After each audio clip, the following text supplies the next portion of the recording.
بسم اللہ الرحمن الرحیم۔ حضرت عبداللہ بن عباس رضی اللہ تعالیٰ عنہ سے روایت ہے کہ رسول اللہ صلی اللہ علیہ وآلہ وسلم عید الفطر اور عید الاضحیٰ کے دن غسل فرمایا کرتے تھے۔ سنن ابن ماجہ۔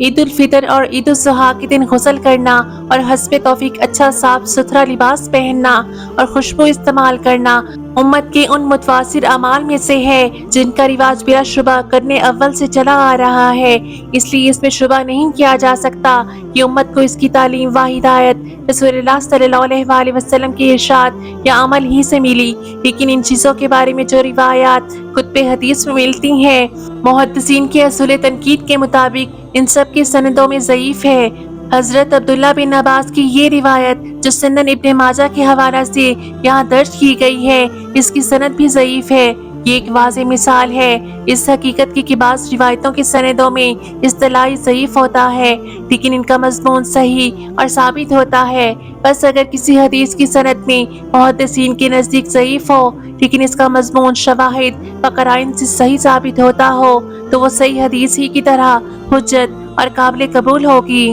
حضرت عبداللہ بن مسعود رضی اللہ تعالیٰ عنہ کی بھتیجے عبید اللہ بن مسعود تابعی رحمۃ اللہ علیہ سے روایت ہے کہ حضرت عمر بن خطاب رضی اللہ تعالیٰ عنہ نے حضرت ابو واقد لیثی رضی اللہ تعالیٰ عنہ سے پوچھا، یہ عید الاضحیٰ اور عید الفطر کی نماز میں رسول اللہ صلی اللہ علیہ وآلہ وسلم کیا پڑھا کرتے تھے؟ انہوں نے فرمایا، آپ علیہ الصلوۃ والسلام ان دونوں میں کاف والقرآن المجید اقتربت الساعۃ پڑھا کرتے تھے اور عیدین کی نماز میں بھی سورہ اعلیٰ و غاشیہ پڑھا کرتے تھے۔ حضرت شاہ ولی اللہ رحمۃ اللہ علیہ حجت اللہ البالغہ میں فرماتے ہیں، رسول اللہ صلی اللہ علیہ وآلہ وسلم نے بعض نمازوں میں کچھ مسائل اور فوائد کے پیش نظر بعض خاص صورتیں پڑھنی پسند فرمائی، لیکن قطعی طور پر نہ ان کی تعین کی نہ دوسروں کو تاکید فرمائی کہ وہ ایسا ہی کریں۔ بس اس بارے میں اگر کوئی آپ کی اتباع کرے اور ان نمازوں میں وہی صورتیں اکثر و بیشتر پڑھے